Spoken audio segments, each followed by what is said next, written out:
Hi, everyone. Hello. I am here with my team's favorite team. Just kidding. No. Welcome, everybody, back to my college football series where I am picking impactful teams in college football. And what I'm doing this year, instead of doing a top 25, I thought it would be cool to pick the teams that I think will be the most impactful because all I care about is college football playoffs, obviously. And so if Oklahoma wins, it's going to be impactful. If Oklahoma loses, it's going to be impactful because if they're there, they have a spot. If they're not there, somebody else is going to take that spot. And honestly, I feel like anytime you have a really good defense in college football, the opportunities for you are endless. I'll just leave that where it is for now, and I'll just stop there. So that is why I have Oklahoma on this list, and yeah, I'll just leave that where it's at. And then the other thing is I'll let Jason introduce himself, but all of his information will be in the description box below. And before we get started, we are friends, so this isn't going to be. We're not going to be up here arguing. So I just always like to level set. It's always like to level set. Anytime a little bit, but it's not. Yeah, just want to level set. So if you're here, for good football conversation, you're in the right spot. So, anyways, if you just want to introduce yourself, and then we will get to talking all about these Oklahoma Sooners. Okay, yeah. Jason Watkins, Hall of Fame, college football. I'm a Sooner creator, but I cover a lot of SEC. I like college football as a whole, so kind of like you. It's not just I don't just focus on Oklahoma. I love the game. So I watch the most obscure, stupid games that nobody watches. If it's on, I watch it. So, but yeah, this is an Oklahoma thing, and I definitely covered them the most closely and went to school. So. Yeah. I always tell people, I'm like, I have friends all over. I don't care what team they cheer for. And I think it actually makes for a better relationship because nobody knows your rivals better than you do. So it's like if I ask you a Texas question, you could probably answer it. If you ask me something about Oklahoma, I could probably answer it too. So that's what makes it. Yeah, that's what makes it fun. So anyways, well, thanks for being back. Thank you for doing this. You always tell me, you're like, if I don't represent Oklahoma, I might feel away.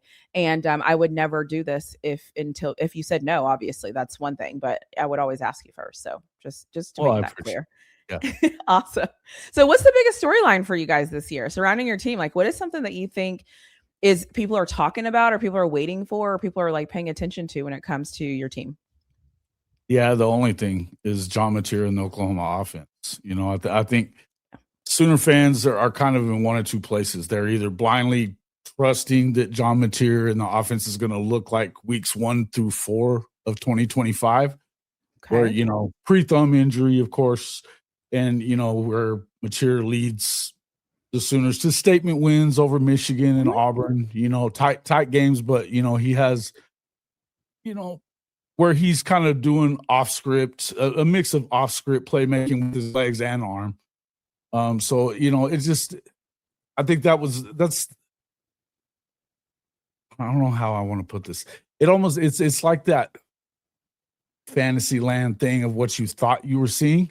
I think a lot of fans thought they were seeing at that point, even though there was points at every one of those first 4 games where he had a turnover and, wasn't probably being as clean with the football as he should have been, if that makes sense.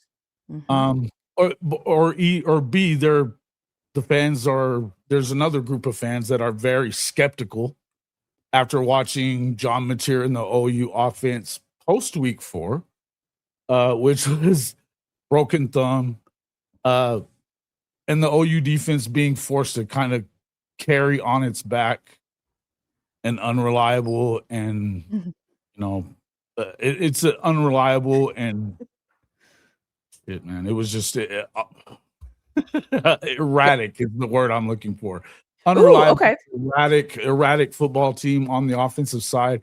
They were carrying them on their back, and I think a lot of the games, obviously you go on the road to Tennessee and have a huge win there. There was points of that time of that game where you had great offense, but it was really more of a kicker thing in that one too. Mm-hmm. Hi there. If you haven't already, double check and make sure that you are subscribed to my channel.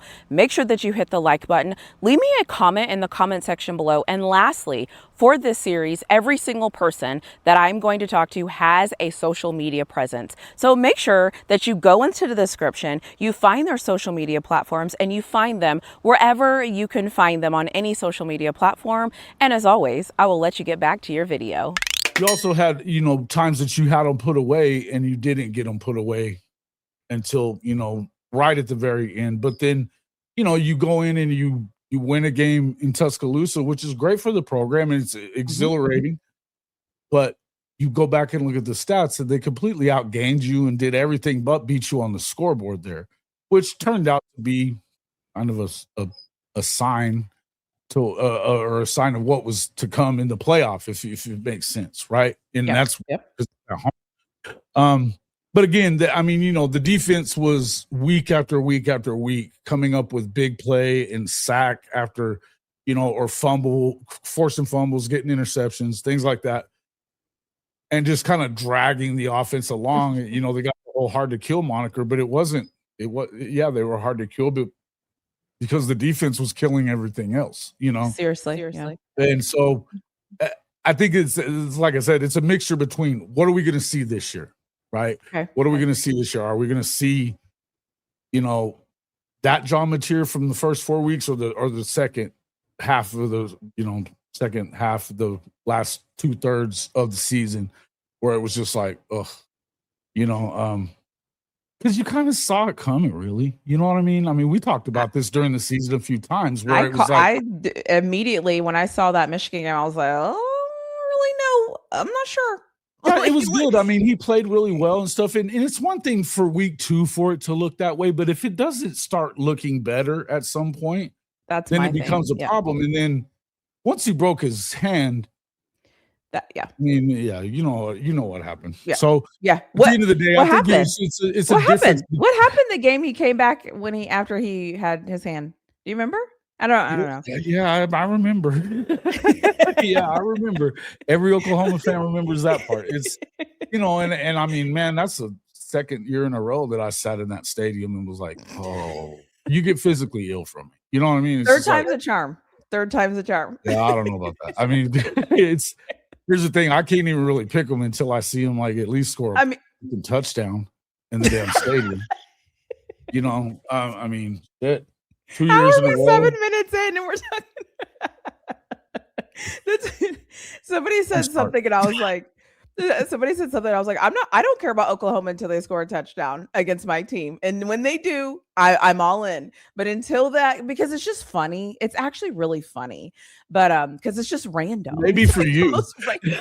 Maybe for you. I mean, I'll give you that much. It's so random. I think the biggest thing for us is you were at the Lincoln Riley years, you were dying for a defense that had a pulse, right? Mm-hmm. True. And the offense was carrying you. And I mean, and of course you're beating Texas. So it's, I mean, a lot of things get covered up by that.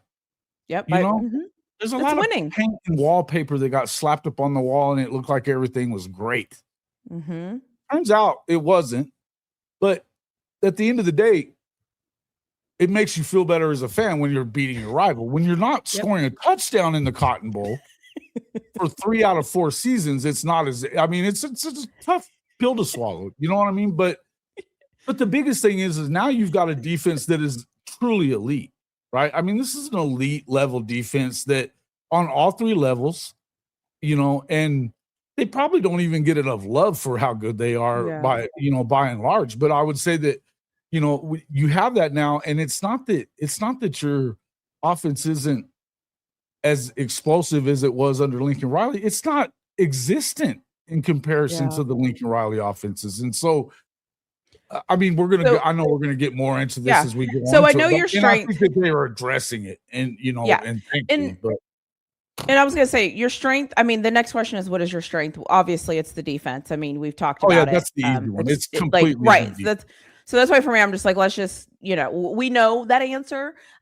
So, all right, here's the, what is your biggest weakness though? Where's your biggest weakness? Where's your biggest concern? Because we'll just give the defense their flowers, right? We'll just. I have a thing. We should probably talk about the defense and just for a second. Let's just do a smidge here because not only you lost some guys. You lost R. Mason Thomas, who was your leading sack guy. I mean, he and a guy like G Baby goes to the league, but you bring back Kip Lewis, who I think, in my mind, he's probably the most underrated, best linebacker in the country type of guy, and he deserves a lot more love than he gets. And I think he's just a little undersized, but the guy's disruptive and unbelievably good. You also bring back a guy in David Stone, who's, he's a first rounder waiting to happen. Yeah.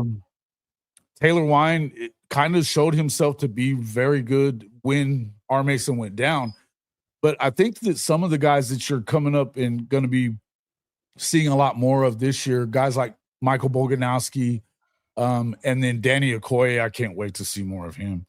You go get a guy like Cole Sullivan as a linebacker from Michigan. I think he's going to be fantastic as well. They're really good in the secondary. Reggie Powers. Like I said, all three levels of the defense, I don't think that they lose a beat. I really don't. In fact, I think they could be better. We'll wait and see kind of how it stretches out. But yeah, it's definitely the strength. The weakness, if we're going to talk about weaknesses, or you said weakness or concern that could derail everything, right? Yeah. Now, obviously, if we go back and we expect it to be the exact same thing as what we saw last year, it's simple. It's not just John Mateer. It's, do you have a run game? Running game, yeah. But I would tell you that it's because of what I've seen. At this point, I call it a question, and at worst, it's a concern. Okay, that's fair.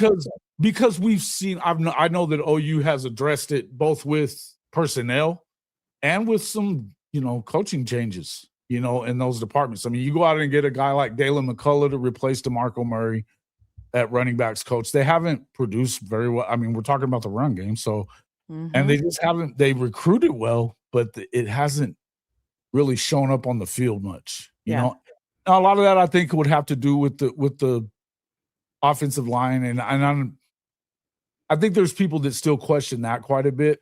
If you were paying attention to what Oklahoma, part of the reason that they were even functional at all at times on the offensive side at the end of the year was because of the fact that Michael Fasusi and guys like Ryan Foje grew up fast. Freshman linemen. Fasusi started every game as a true freshman at left tackle. That's legit. You don't see that very often, right? So I think that they're better there. They go out and get a guy like Marion Harris that's played a lot of games for Arkansas at right tackle. He's going to fit right in there, I believe. Jake Michaela was, he came from Stanford last year, but he was young and kind of growing into the center position. He got hurt right at the end of last year, and but he seems to be the guy that everybody's pointing to as making a big jump. Okay. You saw Eddie Pierre-Louis on at the guard position on the left side. He, I think everybody was a little worried. He's a big boy. He's got speed. He's got plays with violence. What you want from your lineman. But I think technique-wise, they were a little worried. He's been apparently so good that they took him to media days. So, that wasn't the expectation. He went to media days. I don't think anybody thought he was going to be the guy that goes. So, I think that was addressed. But then you go out and you get guys like, well, first off, you make a hire. You fire Joe John Finley, finally. Tight end coach. You go get a guy that, Jason Witten to be the tight end coach. Immediately. Where have I heard that name? I'm just kidding. Yeah. Where would you hear that? Hall of Famer. He's done, I think that he's from everything you're hearing and stuff. And I was watching what Brent Venables was saying at media days today. And he was talking about how he's a dude, man.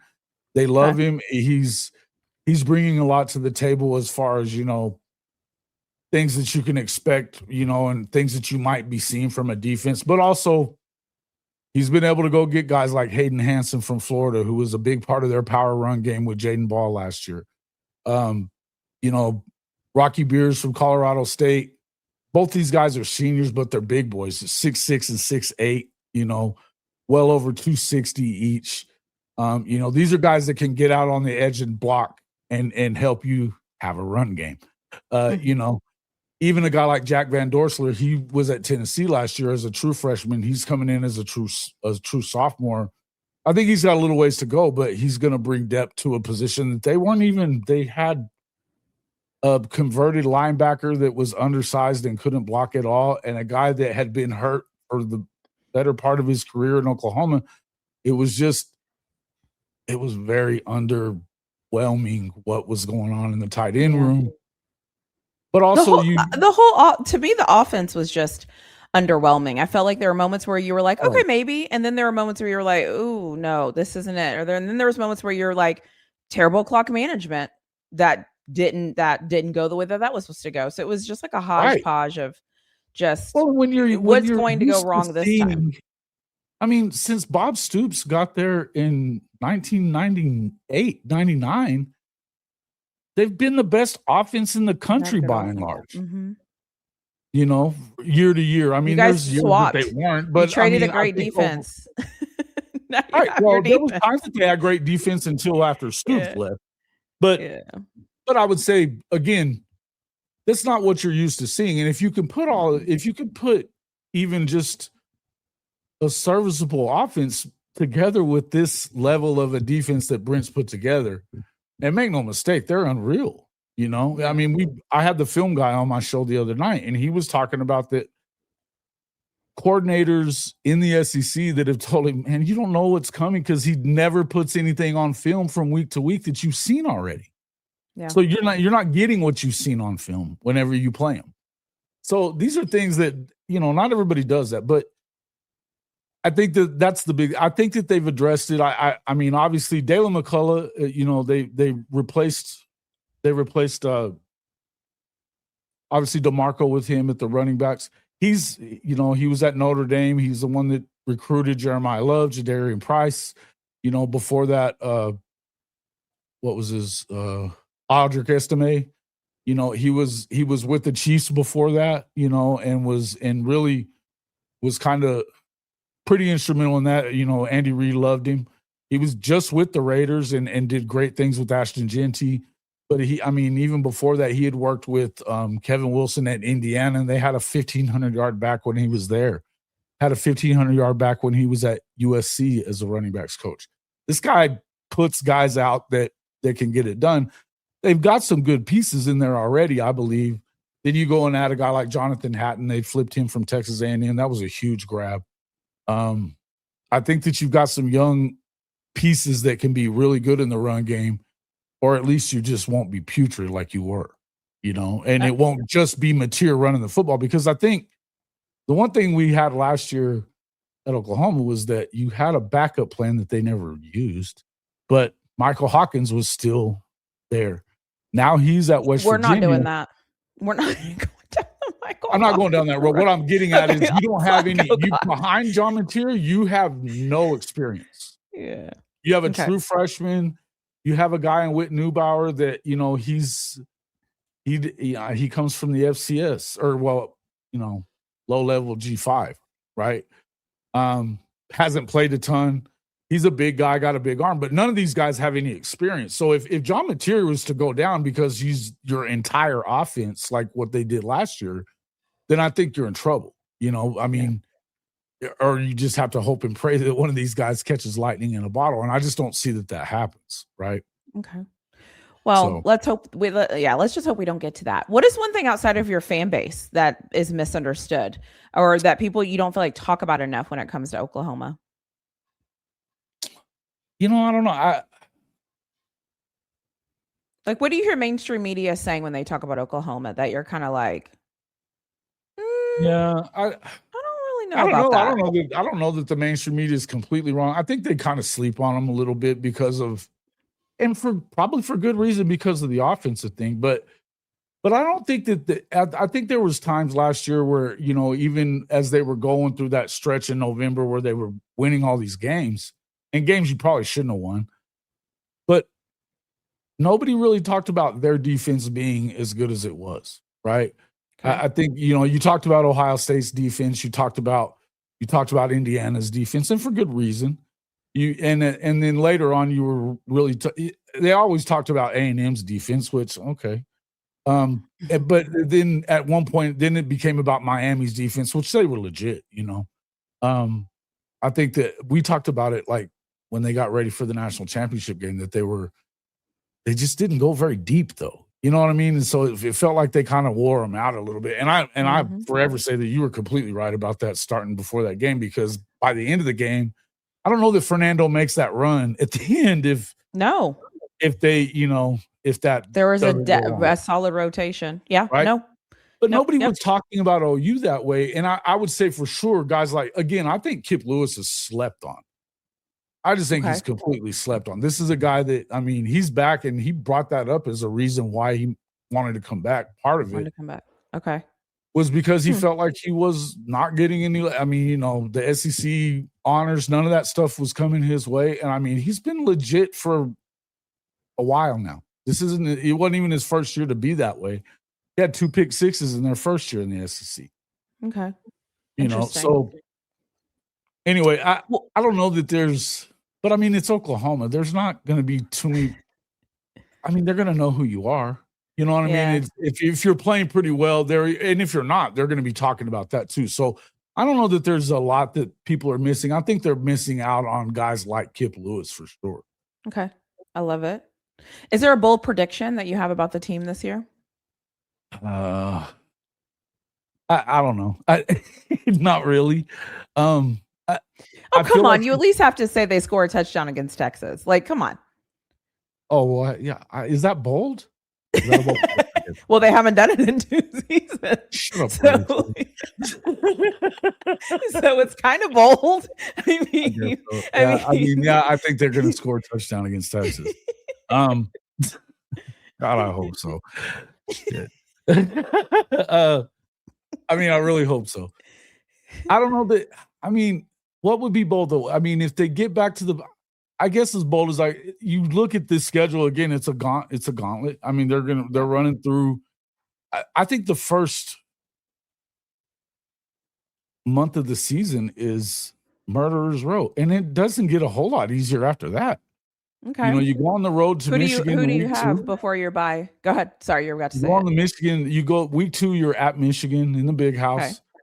Week 4, you're in Athens.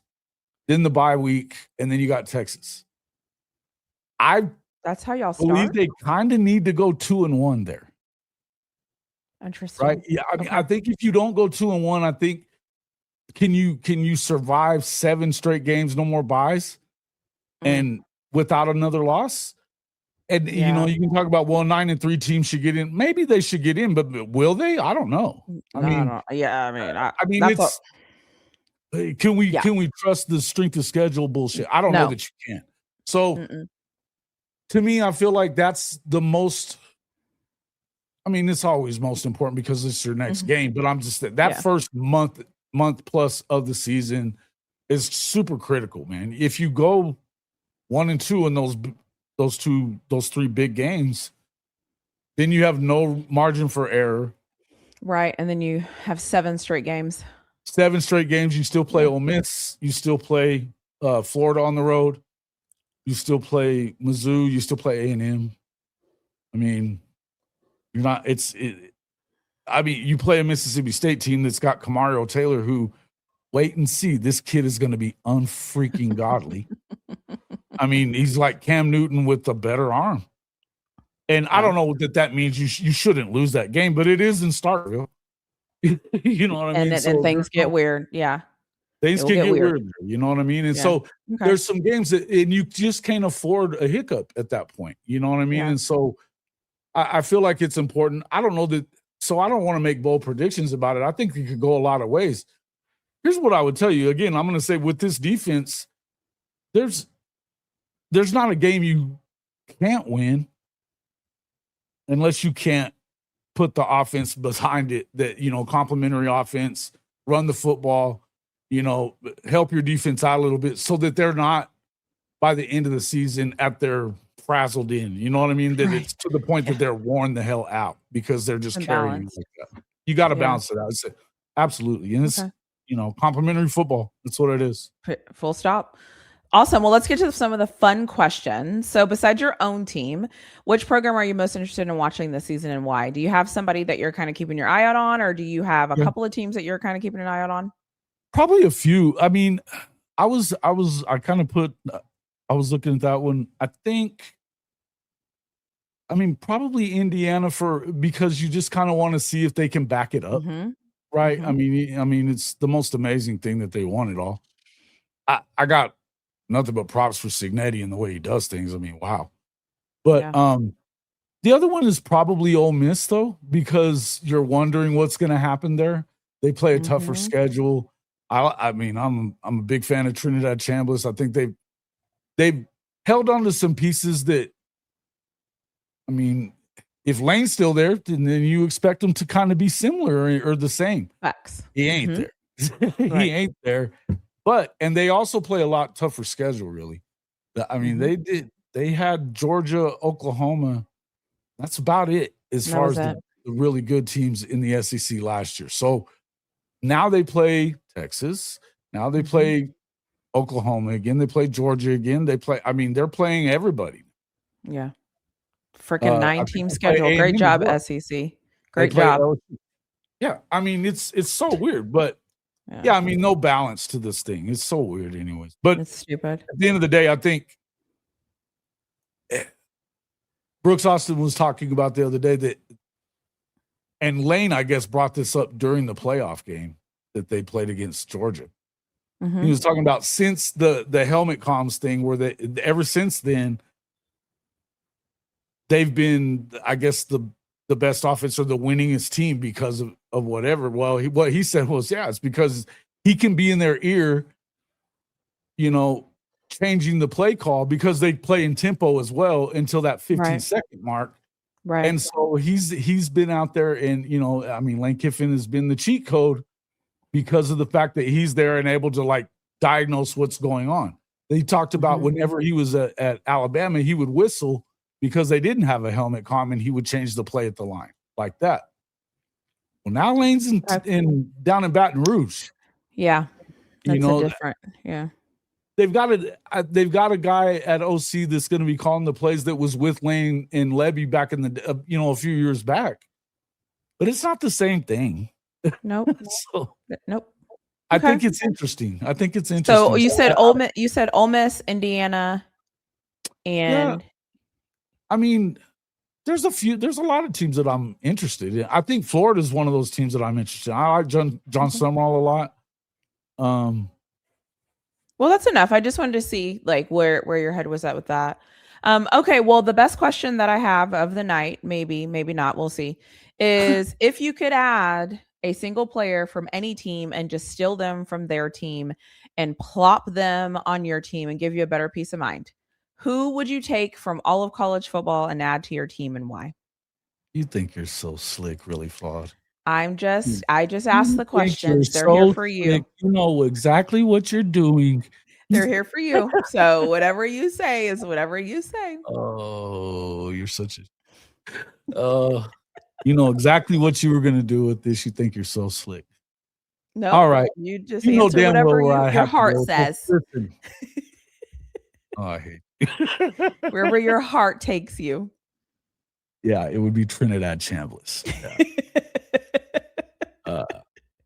You're gonna pluck him from Ole Miss and have him play starting quarterback for the Oklahoma Sooners. Yeah, I would. Okay. Yeah, I would.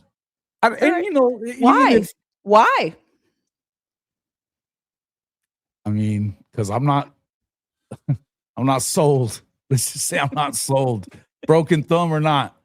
Whether, look, I think that John Mateer may be a lot better. I think he may be a lot better. I think that they've addressed some things that were not helping him be good either. Okay. He's got parts that I think that he's addressed it as well. He's been spending time even with Venables learning to read defenses better. That's positive. Apparently he's spent time with Sam Bradford. Look, he's putting in work with coaches that work with Josh Allen. I mean, this is a good thing. These are good things. I don't know that you can fix it in one off season, but with the, I mean, maybe he's marginally better, and the pieces that go around him. I think Gabe Biker said a really smart thing. If the pieces around him are better, and we're talking, from receivers, which I think that, there's another thing that they've done. They've added pieces there, like Parker Livingston. They've added pieces there that can be helpful. Tight ends, running backs. If everybody else is doing a great job, he doesn't have to be, the second coming of Baker Mayfield. He doesn't. What he has to do is not make stupid choices, right? Are you going back on your choice? Are you taking no Trinidad? What are we doing? In a heartbeat. I would, listen. I watched what Trinidad did. Okay. Well, I'm just making sure you're not trying to backslide on the answer that guy here. Came from Division II, where he won 2 national championships. Okay. I was just making sure. They ran out of time against Miami. You know what I mean? They ran out of time. So to me, I don't know. It's wild to me that he wasn't a Heisman finalist last year. Because that's a whole different. I just, the way they do these things, I'm just like, I don't believe anything they do, honestly. But, okay, so what 3 words Darian do you hope? if there was another one, it'd be like, I think Darian Mintz is fantastic too. Either way, you're swapping out that quarterback. Yeah, I would. That's your big question to me. No. It is. Okay. I maybe do this, but okay. Hey, sometimes you got to swap out your quarterback. Sometimes you just have to swap out your quarterback. I understand. Well, what 3 words do you hope define the season? I'm the one that does this all the time anyway. Out of all the Oklahoma creators, I'm the one that does not cut slack to John Mateer or Ben Arbuckle. You shouldn't. Nobody should. Yeah. I think it's ridiculous that we cut these people slack. Like, no, if you're not cutting it, this is a results business. We need results. If you're not providing results, then you got to go. You got to go. You got to get moved out. Like, that's just how this should go. And anybody that is not holding that standard, I don't trust your assessment. Like, just be honest. What do you see? What do you think? What do you feel? Would you feel better if it was another guy? If the answer is yes, then okay. Work. Like, I don't know. I don't know why. If they were going to send somebody away, they could have kept Mike around. I would have been fine. Okay. So the next question is, what 3 words do you hope define your team season this year? Try not to use words like champion, winning, all of those words. What 3 words do you hope? Well, you mean define? Like this cliche stuff? No, none of that. Yeah. I had to think about this for a few minutes, but I think like that. Tough. The words would be tough, connected, and complete. Okay. Obviously, Oklahoma's got to be physically tough, mentally strong as well. There's lots of ways that you define tough, but I think physically and mentally strong to handle the grind of the SEC. They've got to win at the line of scrimmage, respond in games that they're going to get tested in, which is going to be often. Connected, obviously, offense, defense, special teams. They got to complement each other. We talked about that a few minutes ago. It also would kind of reflect a locker room that trusts its coaches, communicates well together. I think that, I think that they're connected with each other. I think they seem to work for each other. As much as I dog on John Mateer, nobody else does in that locker room. Okay, they seem to love him. So there's some connection there. And then the last one would be complete. Is obviously, I think we know that it can play championship caliber defense. A complete season would mean that they're pairing that defense with, a reliable physical brand of offense as well. And, a quarterback that plays with less self-inflicted wounds, smarter, things like that. I think together those 3 words describe a team that is, going to be hard to break. And they're capable in every phase of the game to go and do what you're hoping they do, which is win that championship. Because make no mistake, nobody gives a shit about anything else in Norman. It's natty or bust all the time, just like it is in Austin. Yeah. I'm just gonna let that one go. So, okay, last question. Who on your schedule worries you the most? Like, not the games where, like, if you lose, you're kind of like, well, yeah, they're kind of okay. But is there anybody on your schedule that you're like, we have to at least beat them? Like, if we have a loss this season, it can't be this team. Who is that team for you? Well, I mean, it makes me physically ill for OU to lose to Texas. You know, but and as I guess as much as that sucks, though, the fact is Texas is probably the most complete team in college football right now. If you look at the roster and what they did, and I mean what they did to like fix the issues that they had last year, they're loaded. I mean, spare no expense, they're loaded up. So even though, you know, if it weren't for the last 2 years, I wouldn't. You can say, even though you never want to lose to them, you could still say, look, man, it's freaking Texas. If you have a hard fought game and you lose in the competitive one, okay, fine. You move on, whatever. You did it last year, so it is what it is. But so taking that one out, I'd probably have to say it's got to be one of those games that you just don't see them having any business losing. Because like Mississippi State. And I'm going to tell you one of those teams, it'd be either Missouri and this might be a hot take, Texas A&M. I don't believe in Texas A&M. And I think that Mike Elko is a really good coach. I'm not hating on Mike Elko. Yeah. I think Mike Elko made a big mistake, really flawed. I don't know why you go get a first-time play caller to replace your offensive coordinator when you have a quarterback who's as turnover prone as John Mateer. And you have a brand new offensive line aside from one guy. You lost a lot of that defense. I mean, everybody's acting like they're coming back the same football team as what you saw last year. They're not really close to the same football team. Oh, and by the way, and I'm going to argue schedule in the SEC. I was going to say, and let's not act like they, really, put it out there, beat people. And when they did face a team, they got bitch slapped. They got bitch slapped in Austin, and then they got bitch slapped by Miami in their own house. At home. Yeah.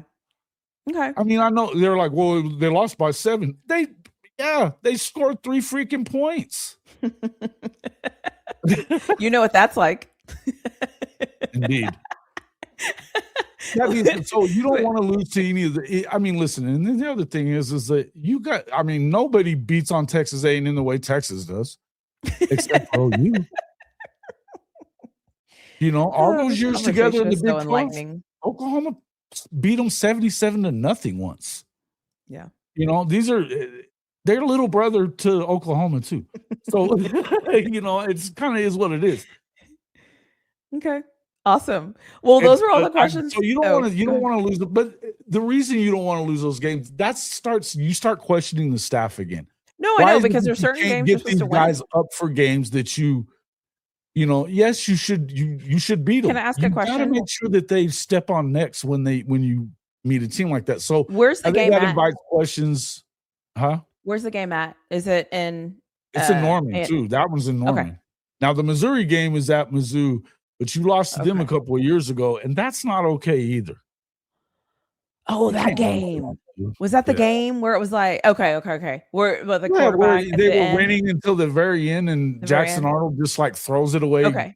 Twice. Right. I remember that. I remember that as if I just watched with 2 minutes to go and lose by 7 in regulation. Yeah. These are games that you don't want to see. I mean, again, you could probably throw the Mississippi State game or the Kentucky game in there too. But I don't really look. Is it at Kentucky or is it at Oklahoma? Kentucky's at Oklahoma, but Mississippi State is in Starkville. Again, I don't think that's a walkover game. I think you need to handle your business there. Yeah. But but you should still win the game, right? I mean, you should still win the game. So I could understand a loss to a team like Florida in the swamp. We watched Texas do it last year, and they were loaded with talent. They just didn't have a very good coach. They have a good coach now. Yeah. It's always a tough place to win. It would still suck. But again, I believe that you need to beat Texas A&M. I don't buy Texas A&M at all. I've said that pretty loud on multiple occasions now. So if they lose, it's going to be bad for me. But Mizzou, again, I don't ever like losing it. The idea that they're a rival is laughable to me. They're not. But they like to act like they are. And their Twitter mouths are crazy. It's okay. Everyone thinks they're a rival against Texas. Everyone. I'm like, who? Weird? Like, how are we everyone's rival? We just got here. A&M being that way, and like Arkansas hates you guys so bad. Arkansas hates us. Even LSU this year is like trying to talk trash. I'm like, guys. Oh, they're feeling themselves. They're feeling themselves down in Baton Rouge right now. It's so weird, but you know what? Like it always happens. Only when you're good do people want you to be their rivals. So it's fine. Like it is what it is. There's nothing we can do. So, anyways, well, those are all the questions that I had for you. So I appreciate you chatting with me and talking to me about Oklahoma, and just sharing your insight, and honestly, just having a conversation with me about your team and being a part of this. I will end with you, just like I do on every other episode I collaborate with. All of your information will be in the description. I'll also add you as a collaborator when the episode goes live so that you can, we'll show up together on that as well.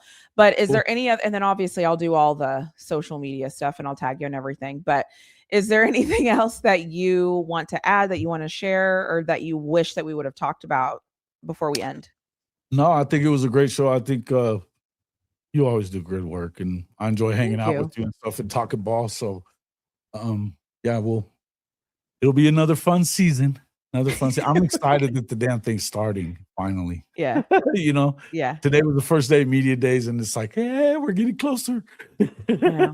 So. Is Texas is probably Thursday, huh? For their media day. The last day, yeah. It's of course. Which is kind of, they were the first day last year. No, I think we were like Wednesday or something like that. Because remember, it was like the pictures came out and it was like everything was looking weird. And I was like, oh, did Texas not? And then, of course, Arch Manning rolls up, and then you'd think they just saw a celebrity. I'm like, here we go with this crap. It's going to be.